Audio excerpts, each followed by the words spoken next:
থাম্বনেলে তোমরা যেমন দেখতে পাচ্ছ, রেলে চাকরি পেতে গেলে জোন সিলেকশন খুব গুরুত্বপূর্ণ। আগামী পরীক্ষার ফর্ম ফিল আপে এই ভুলগুলো করো না। হ্যাঁ, একদমই ঠিক।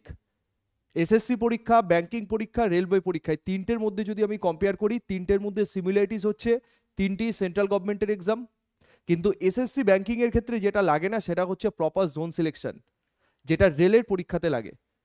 কথায় বলে যে তুমি যদি জোন সিলেক্ট ঠিকঠাক মতো করতে পারো আর তোমার ভাগ্য যদি সহায় থাকে, তাহলে তোমার চাকরি হয়ে যাবে। রেলের অর্ধেক চাকরি জোন সিলেকশনই হয়ে যায়, এটা ঠিক। এই যে পরীক্ষাগুলো গেল, এলপির কাট অফ বার হলো technician grade 1, technician grade 3। Grade 3-র কথা আমি মেনলি বলবো, কি পরিমাণ স্ক্যাম হয়েছে। স্ক্যাম বলতে সিলেক্টেড ছেলেমেয়েদের ক্যান্ডিডেটের স্কোর কার্ড আমি এখানে দেখাবো না। যারা কলকাতা জোন বাদ দিয়ে, আমি মেনলি কলকাতা জোনের কথাই বলছি, কলকাতা জোন বাদ দিয়ে যারা বাইরের জোনে ফর্ম ফিল আপ করেছে তারা অনেকে চাকরি পেয়েছে, তাদের স্কোর কার্ড আমি এখানে দেখাবো না। আমি এখানে একজন ব্রিলিয়ান্ট স্টুডেন্টের এবং আমার নিজের খুব পছন্দের একজন ছাত্র, যার প্রতি আমার একটা আশা ছিল যে এই ছেলেটা পরীক্ষাতে পাস করবে, তার আমি একটা স্কোর কার্ড আমি এখানে দেখাবো।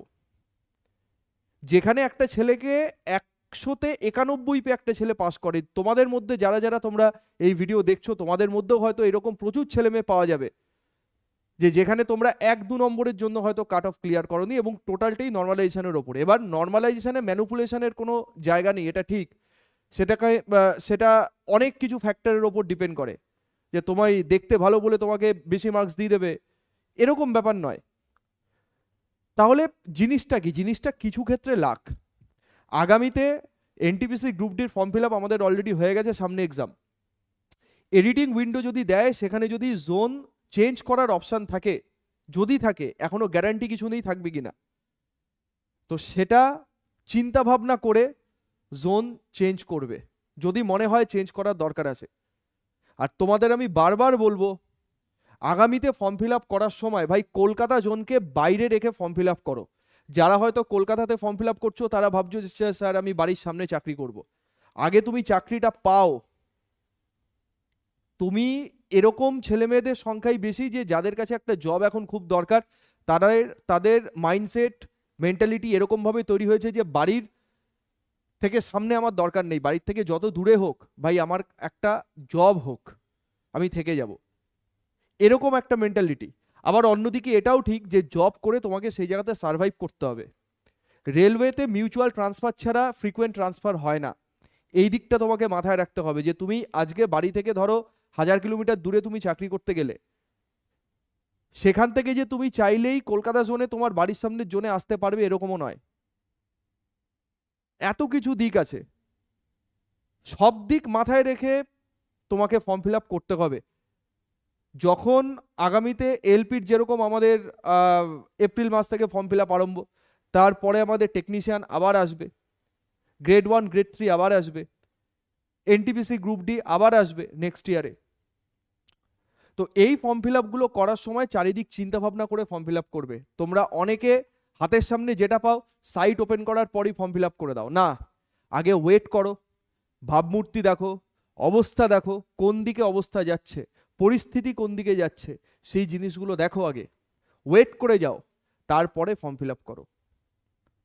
বাড়ির লোকের সাথে কথা বলো, কারণ তোমাকে নিজের মাইন্ডসেট নিজেকেই তৈরি করতে হবে। তুমি কি চাইছো, প্রপার একটা রোড ম্যাপ, প্রপার একটা রুটিন তোমাকেই তৈরি করতে হবে, কোনো টিচার তোমার হয়ে তৈরি করে দেবে না। আর কারোর মেন্টালিটির সঙ্গে তোমার মেন্টালিটি ম্যাচ করবে না। কেউ যদি বলে যে আমি সবটা তৈরি করে দেবো, সেটা ভুল কথা, এটা হয় না। তো সেকেন্ড টাইম এই ভুলগুলো অবশ্যই করো না। আমি ওই আনসিলেক্টেড ছেলেটির স্কোর কার্ড আমি দেখাবো, যেটা দেখে আমার ব্যক্তিগতভাবে খুব খারাপ লেগেছে। অন্যান্য জোন তুমি বলো, সেকেন্দ্রাবাদ বলো, হ্যাঁ, সেন্ট্রাল জোনের কথা বলো, নর্দার্ন জোন বলো, আসাম বলো, এগুলোতে প্রচুর ছেলে মেয়ে পাস করেছে। কিন্তু এই ছেলেটি, তোমরা একটা জিনিস লক্ষ্য করো, যে কলকাতা জোনে সে ফর্ম ফিল আপ করেছে, তার পরীক্ষার ডেট ছিল, এখানে তোমরা দেখতে পাচ্ছ কিনা জানি না, খুব ব্লার হয়ে আছে, 24শে ডিসেম্বর 2024। 24শে December 2024। Total number of MCQ 100, ঠিক আছে। কোয়েশ্চেন তোমার কারেক্টলি যে প্রশ্ন আছে সেই কোয়েশ্চেন কারেক্টলি হচ্ছে তোমার মানে সে অ্যাটেম্প করেছে, অ্যাকচুয়ালি সে অ্যাটেম্প করেছে 97টা, আর ওই শিফটে টোটাল ঠিক কোয়েশ্চেনের সংখ্যা ছিল 99টা, ঠিক আছে? কোয়েশ্চেন অ্যাটেম্প 97 আর 99টা কোয়েশ্চেন 99 কোয়েশ্চেন ঠিক ছিল, একটা কোয়েশ্চেন রং ছিল, সেটা রেলওয়ের তরফ থেকে এখান থেকে গ্রেস মার্কস পাওয়া যাবে।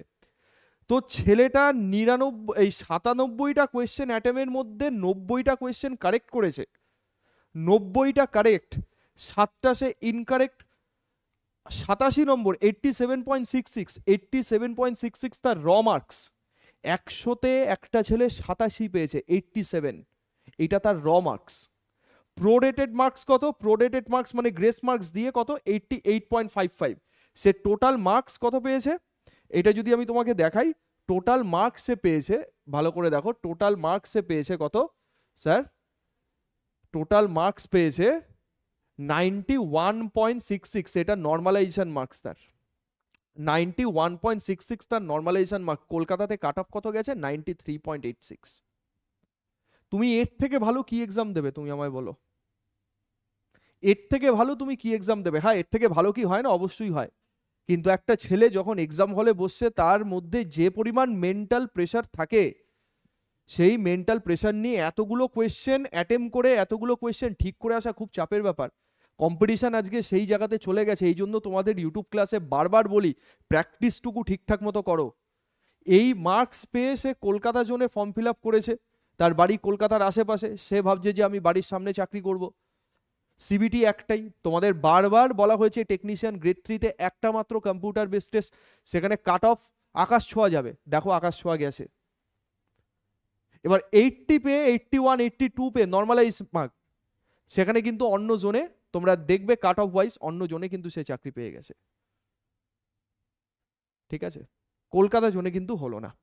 তার পার্সেন্টাইল কত? পার্সেন্টাইল স্কোর দেখো 99.82, 99.82 পার্সেন্টাইলের থেকে আর কি বেশি পার্সেন্টাইল হবে? তাতে ছেলে মেয়ে পাস করছে না। 93 সামথিং কলকাতার কাট অফ গেছে, ও 91.66 হয়েছে।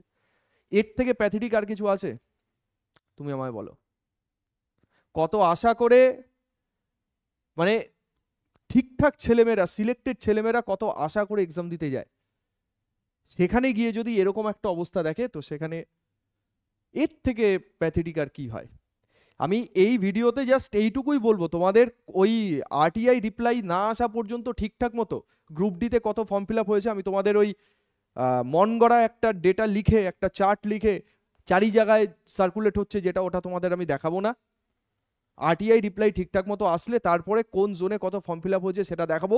মোটামুটি ধরে নাও 1,20,00,000 1,30,00,000 মতো গ্রুপ ডিতে ফর্ম ফিল আপ হয়েছে, টোটাল 32,438 এই ভ্যাকেন্সির জন্য। সেটা হয়তো 5 to 10% ভ্যাকেন্সি বাড়বে। তো 1,30,00,000 ফর্ম ফিল আপ, যেখানে কলকাতাতেই আমি তোমাকে বলে দিচ্ছি প্রায় 9 লাখ থেকে 10 লাখের মতো ফর্ম ফিল আপ হয়েছে। 4,000 something eastern region, south eastern region, তাছাড়া আদার্স জোন তো আছেই। আমি মেনলি কলকাতাকেই এখানে হাইলাইট করছি যে ভাই পারলে কলকাতা থেকে চলে যাও, কলকাতা জোনে ফর্ম ফিল আপ করো না। এইটা হচ্ছে কেস, বুঝলে?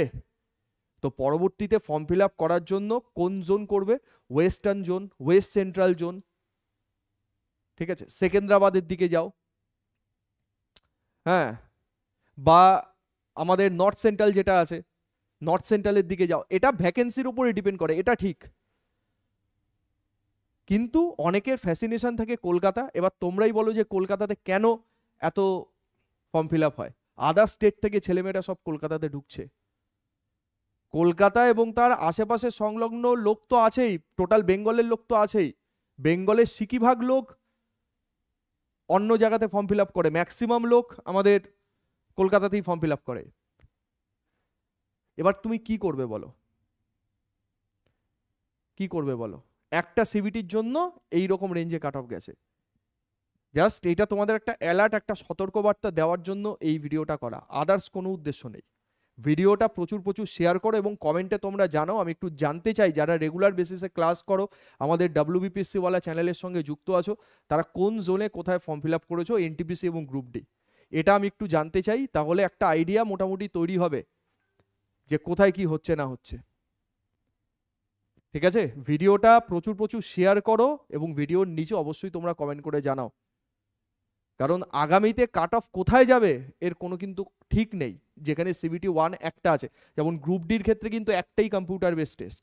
এবার তুমি ভেবে নাও টেকনিশিয়ান গ্রেড 3 তাও এইচএসএ পিসিএম যাদের ছিল তাদের ক্ষেত্রে এটা আছে। হ্যাঁ, এইটা কোন জিনিস, এইচএসএ যাদের ফিজিক্স কেমিস্ট্রি ম্যাথামেটিক্স ছিল তাদের জন্য। গ্রুপ ডি শুধু 10 পাসের এক্সাম, আইটিআই আর 10 নিয়ে ঝামেলা হচ্ছে, তো ওখানে ভ্যাকেন্সি বাড়ানো ছাড়া আর কোনো অপশন নেই, ওটাই হবে হয়তো। আইটিআইদের জন্য ভ্যাকেন্সি বাড়িয়ে দেবে, এই ভ্যাকেন্সিটা হয়তো 10 পাসের জন্য থাকবে। তো সেখানে কিন্তু পড়াশুনো সেই লেভেলে করতে হবে, কাট অফ কিন্তু সেই আকাশ ছোঁয়া যাবে। ঠিক, প্রস্তুতি বন্ধ করে দিলে কিন্তু তুমি কম্পিটিশন থেকে ছিটকে গেলে, তোমার জায়গা অন্য কেউ নিয়ে নিল। সিবিটি কিন্তু একটা, ছাকাছাকির অন্য কোনো জায়গা নেই। এনটিপিসিতে যেমন সিবিটি ওয়ানে কাট অফ বাকি এক্সামগুলোর তুলনায় কম যাবে, কারণ সেখানে সিবিটি ওয়ান সিবিটি টু আছে।